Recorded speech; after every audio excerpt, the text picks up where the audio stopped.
로마서 오늘 7장 함께 말씀 나누는데요. 1장부터 5장까지는 구원이 무엇인가 이 주제고요. 6장부터 오늘 7장 또 다음 주에 볼 8장 이 말씀은 구원받은 우리가 어떻게 살아야 될 것인가 그 말씀이에요. 그래서 오늘 말씀의 제목은 하나님의 법, 인간의 법 오늘 말씀의 제목이고요. 또 오늘 예배에 오신 우리 모든 분들 축복하고요. 또 예배를 올 수 있다는 건 은혜 중에 은혜고요. 내가 예수를 믿으면서 또 이렇게 말씀을 가까이 하는 것, 또 말씀이 사모되는 그런 마음이 계속 이어질 수 있다면은 그것은 굉장히 하나님께 내가 참 믿음이 살아있다고 볼 수도 있어요. 그래서 그 믿음을 잘 유지해 가는 것이 굉장히 중요하다는 걸 알게 돼요. 첫 번째 메시지는 인간의 법 1절 한번 다시 한번 읽겠습니다. 형제들아 내가 법 아는 자들에게 말하노니 너희는 그 법이 사람이 살 동안만 그를 주관하는 줄 알지 못하느냐. 내가 법 아는 자들에게, 법 아는 자, 이게 인간의 법을 말씀하는 이제 말씀인데요.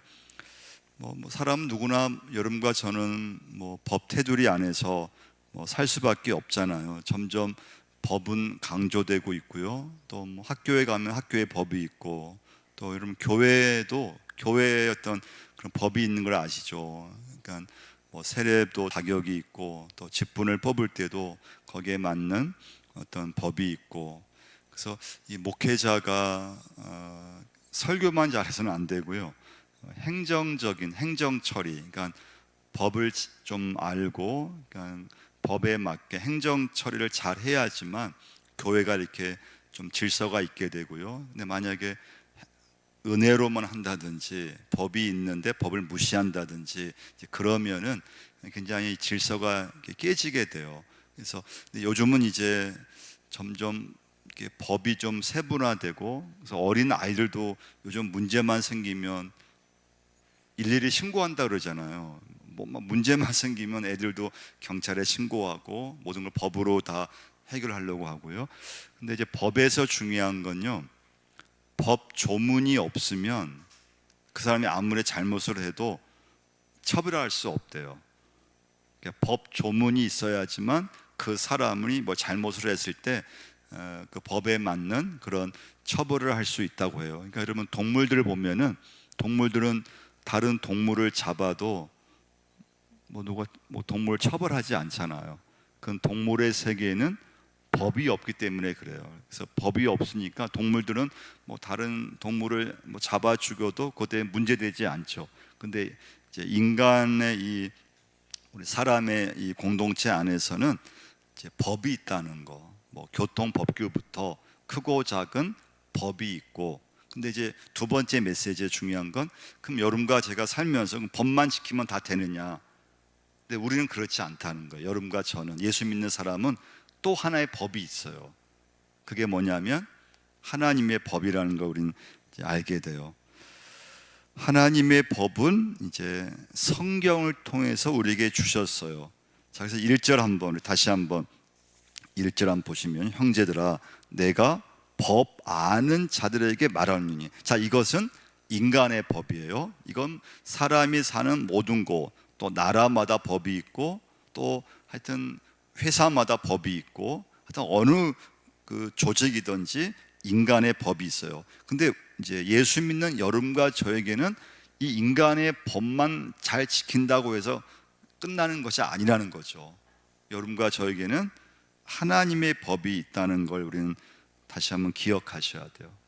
그러니까 주일 성수로 하든가, 물론 그걸 우리가 법 때문에 지키는 건 아니죠. 은혜를 받으면 자연히 하나님이 주신 말씀, 주의를 우리는 지키려고 하고, 또 물질을 하나님 앞에 드리려고 하고, 또 우리는 봉사하려고 하고, 또 교회에 순종하려고 하고, 교회 질서를 우리는 어떻게 하든지 지키려고 하고, 내 인생 가운데 하나님과 함께 살려고 하고, 할렐루야. 이제 그런 하나님의 법이 여러분과 저에게 있는 거죠. 그래서 우리나라에 살고 있으니까 우리나라의 법도 지켜야 되고, 또 하나님의 자녀이기 때문에 또 성경 말씀을 통해서 하나님의 법도 지켜야 한다는 거예요. 자, 법을 아는 자는 세상 법을 의미한다고 했습니다. 자, 그러면 2절 말씀 한번 보겠습니다. 자, 1절의 끝에 보시면 1절 끝에 보세요. 그 법이 사람이 살 동안만 그를 주관하는 줄 알지 못하느냐. 이 말씀의 설명이 2절과 3절이에요. 2절 한번 읽어보겠습니다. 남편 있는 여인이 그 남편 생전에는 법으로 그에게 매인바 되나 만일 그 남편이 죽으면 남편의 법에서 벗어나느니라. 그러므로 만일 그 남편 생전에 다른 남자에게 가면 음녀라. 그러나 만일 남편이 죽으면 그 법에서 자유롭게 되나니 다른 남자에게 갈지라도 음녀가 되지 아니하느니라. 자, 이 2절과 3절은 요즘과 이 성경 시대와는 약간 좀 차이가 있기 때문에 좀 이제 약간 차이는 있어요. 무슨 말씀인가 하면 남편이 살아있을 동안에 이 아내는 그 남편이라고 하는 이 법에서 벗어나기 어렵다는 거예요. 근데 남편이 좋으면 괜찮은데 이 남편이 막 아내를 막 때리고 굿하고 그냥 막 일만 시키고 아내를 매일 때리고 노예처럼 일만 시키고 그리고 이혼도 안 해주고요. 자, 그러면 그 아내는 남편으로부터 도망도 못 가고 이혼도 할 수 없다는 거예요. 자, 그런데 그렇게 아내를 때리고 막 그냥 못 살게 굴어던 남편이 죽었어요. 그럼 그 순간부터 이 여자는 매를 맞지 않아도 되고 남편으로 인해서 고생을 안 해도 되고 남편이 죽었기 때문에 남편으로부터 여자는 해방되었다는 거예요. 남편이 죽어야만 한 거예요. 그러니까 여러분, 우리가 법에서 여러분 우리가 될 수 있으면 이제 법이라는 참 무서운 거잖아요. 이제 법을 우리가 참 또 우리 잘 알지 못하는데, 근데 이제 법이라고 하는 것이 있는데 사람이 당사자가 죽으면 그 법은 소용이 없어진대요. 살아 있을 때 그 법이 그 사람에게 효력이 있고 그 주장할 수 있는데, 근데 그 사람이 만약에 나쁜 그런 일을 했는데 근데 그 사람이 막상 죽어버리면 피해자가 있을지라도 그 사람에게서 어떤 그런 법적인 청구를 하기가 어렵다는 거예요. 자, 여기서 이제 바울은 이 로마서 7장 이 말씀을 인간의 법과 하나님의 법을 얘기하면서 이 비유를 들면서 예수님의 십자가 사건을 말해주는 걸 기억하셔야 돼요.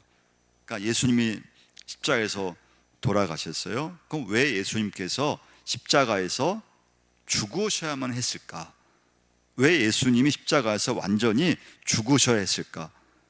예수님이 완전히 죽으셔야지만 우리 인간이 율법에서 자유로울 수 있기 때문에 그래요. 그 예수님이 십자가에서 돌아가시는 것이 하나님의 구원의 방법이었다는 거예요.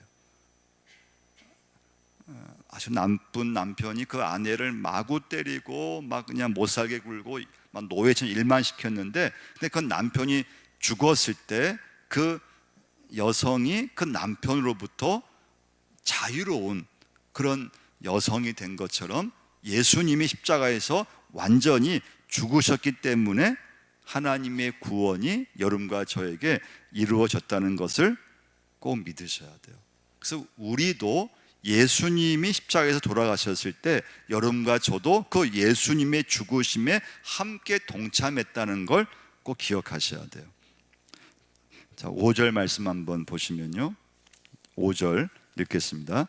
우리가 육신에 있을 때에는 율법으로 말미암는 죄의 정욕이 우리 지체 중에 역사하여 우리로 사망을 위하여 열매를 맺게 하였더니, 사망의 열매를 맺고 있다는 거예요. 그러니까 여러분과 제가 이제 오늘 이제 적용할 건, 세상의 법을 우리는 당연히 지키잖아요. 지키는데 근데 여러분과 저는 그것만 가지고 난 의인이야, 나는 법을 잘 지켜서 이렇게 말할 수 있는 건 아니라는 거예요. 왜냐하면 여러분과 저에게는 하나님 말씀이 있다는 걸 우리는 항상 붙잡으셔야 돼요. 하나님 말씀이 있다는 거. 그래서 우리는 세상 법도 지켜야 되고 또 하나님 말씀, 하나님의 법, 하나님께 내게 바라시는, 근데 하나님의 말씀을 이걸 그냥 제껴놓고 그냥 세상적인 걸만 산다면 그 사람은 사망의 열매를 맺고 있다는 거예요. 그게 5절 말씀이에요. 그럼 여러분과 저는 그럼 어떻게 해야 되느냐? 그게 4절 말씀이에요. 4절 말씀 한번 보시면요, 4절 읽겠습니다. 그러므로 내 형제들아 너희도 그리스도의 몸으로 말미암아 율법에 대하여 죽임을 당하였으니 이는 다른 이 곧 죽은 자 가운데서 살아나신 이에게 가서 우리가 하나님을 위하여 열매를 맺게 하려 함이라. 오늘 말씀의 결론이 이 4절 말씀의 끝에 있는 하나님을 위하여 열매를 맺는 사람, 여러분과 제가 돼야 된다는 거예요.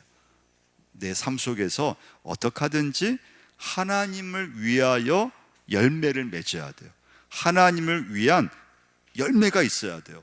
근데 하나님 말씀을 내가 붙잡지 않으면 내가 내 딴엔 잘 사는 것 같은데 내가 맺는 열매는 사망에 이르는 열매를 맺고 있다는 거예요. 그럼 세 번째 메시지예요. 한번 3번 한번 같이 한번 말씀 교제 한번 받으셨죠?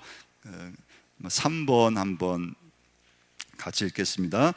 그리스도인은 예수 그리스도와 결혼한 사람입니다. 그리스도인은 예수 그리스도와 결혼한 사람이에요. 그러니까 율법과 결혼한 사람이 아니에요. 예수 믿는 사람은 세상의 법과 결혼한 사람이 아니에요. 예수 믿는 사람은 예수 그리스도와 결혼한 사람, 그러니까 예수 그리스도와 관계에서 살아간다는 거예요.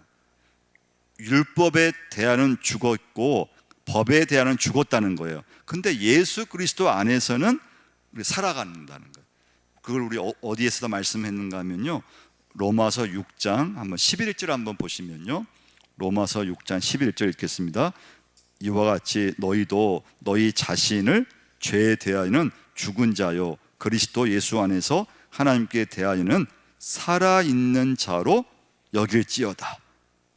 그리스도 예수 안에서 여러분과 저는 살아있는 자예요. 살아있는 자. 그리스도 안에서 우리가 살아있기 때문에 하나님과 관계를 맺고 하나님 말씀대로 살려고 하죠. 그런데 그 믿음이 죽어 있으면 그런 어떤 생각을 아예 안 한다는 거예요. 그냥 세상적으로만 살려고 하고 또 그런 열매를 맺는데, 근데 그 열매가 하나님 보시기에는 사망에 이르는 열매를 맺고 있다는 거예요. 근데 그리스도 안에서 그리스도와 관계를 맺고 주님 안에서 사는 사람은 하나님을 위한 열매를 맺게 된다는 거예요. 자, 그래서 이제 그 5절 말씀에서 중요한 단어가 하나가 있어요. 그게 뭔가 하면요, 육신에 있을 때라는 말씀이에요. 육신에 있을 때. 5절 말씀 한번 보세요. 우리가 육신에 있을 때, 그러니까 육신에 있을 때는 죄의 정욕이 역사했다는 거예요. 그래서 이제 로마서 7장 쭉 읽어보시면 계속 나오는 단어가 뭔가 하면요, 육신이라는 단어, 육신. 한번 볼까요? 14절도 한번 보시면요, 14절 읽어보겠습니다. 우리가 율법은 신령한 줄 알거니와 나는 육신에 속하여 죄 아래 팔도다. 그러니까 육신에 있을 때는 죄와 이게 연결되어 있어요. 자, 18절 말씀.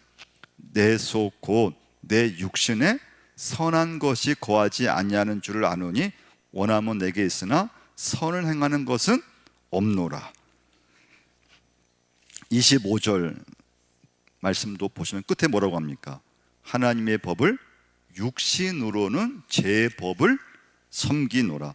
그러니까 여기 육신은 우리 인간의 본성, 부패한 본성.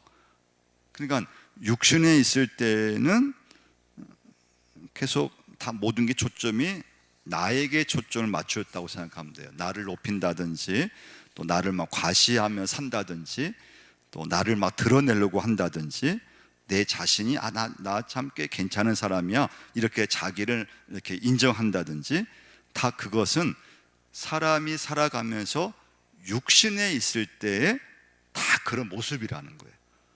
예수를 믿어도 육신에 있으면은 다 사람이 자기를 자랑하든지 자기를 드러내려고 하고 자기를 과시하려고 하고 또 자기 자신이 꽤 괜찮은 사람처럼 그렇게 자꾸 여긴다는 거예요. 자, 그런데 6절을 다시 이제 로마 7장 한번 와서요. 6절을 한번 보시면요. 6절에서 여기 중요한 단어는 이제는이에요. 이제는. 그러니까 5절 말씀에서 우리가 육신에 있을 때에는 죄의 종료, 죄 가운데 있고 사망의 열매를 맺고 다 우리가 믿음 생활 한다고 해도 나를 막 과시하려고 하고 나를 막 드러내려고 하고 다 내 중심이었는데, 근데 6절에서 이제는 우리가 6절 한번 읽어보겠습니다. 이제는 우리가 얽매였던 것에 대하여 죽었으므로 율법에서 벗어났으니 이러므로 우리가 영의 새로운 것으로 섬길 것이요 율법 조문에 묵은 것으로 아니할지니라. 자, 여기서 중요한 단어는 우리가 영이라고 하는 영의 새로운 것으로 섬길 것이요 영의 새로운 것, 할렐루야, 성령님을 말씀하는 거예요.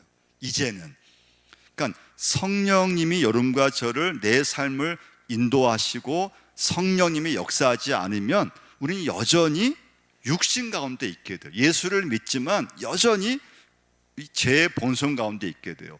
그러니까 예수를 믿어도 늘 나를 드러내려고 한다든지 나를 과시하려고 하고 늘 내 중심인데, 그런데 하나님의 자녀가 되고 은혜를 받으면 그 사람이 육신에 있지 않고 하나님의 성령 안에 있기 때문에 성령님이 그 사람의 삶을 이끌어 가신다는 거예요. 믿으시면 아멘. 성령님이 여러분과 저를 이끌어 가셔야 돼요. 성령님이 내 삶을 인도하시고 이끌어 가세요. 성령님이 나에게 오시고 역사하시는데, 그러면 성령님이 역사하시는 가장 중요한 사역이 뭐냐? 예수님을 증거한다는 거예요. 예수님을 증거해요. 성령님은 예수님을 높이게 만드시는 거예요. 그러니까 성령님이 여러분과 저에게 오시면 그 사람이 변화가 되는데, 어떻게 변화되느냐? 나를 높이는 게 아니에요. 그러니까 내가 예수 믿지만 나를 늘 여전히 나를 드러내려고 하고 나를 좀 이렇게 자꾸 이렇게 과시하려고 한다면 그건 변화된 게 아니에요.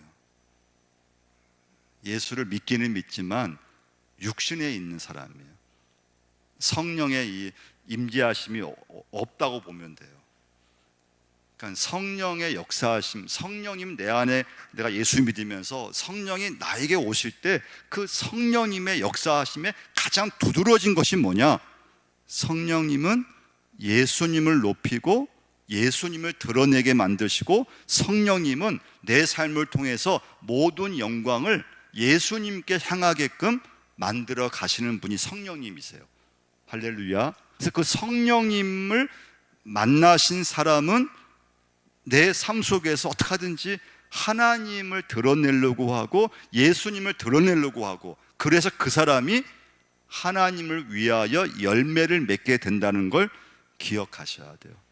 그럼 완전 여러분 삶의 동기가 완전 달라지는 거예요. 사는 모습이 완전 달라져요. 삶의 욕구가 완전 달라, 삶의 열매가 완전 달라져요. 그게 예수 믿는 사람이에요. 그리스도인은 예수님과 결혼한 사람이고 그리스도 예수 안에서 살아가는 사람임을 기억하셔야 돼요. 그럼 마지막 메시지예요. 그럼 여러분과 저는, 그럼 나는 지금 어떤 열매를 맺고 있는가를 여러분 묵상하셔야 돼요. 나는 예수를 믿는데 여전히 나를 드러내려고 하고 있지는 않은가? 나를 과시하고 있지는 않은가? 근데 성령님이 내 안에 주장하시면 나라고 하는 건 없어져요. 주님을 높이려고 하고 예수님을 드러내려고 하고, 어떤 일을 만나든지 예수님을 드러내려고 하고 예수님께 영광을 돌리려고 하고, 그러니까 그 사람을 통해서는 하나님을 위한 열매가 나오게 돼요. 저절로 나와요.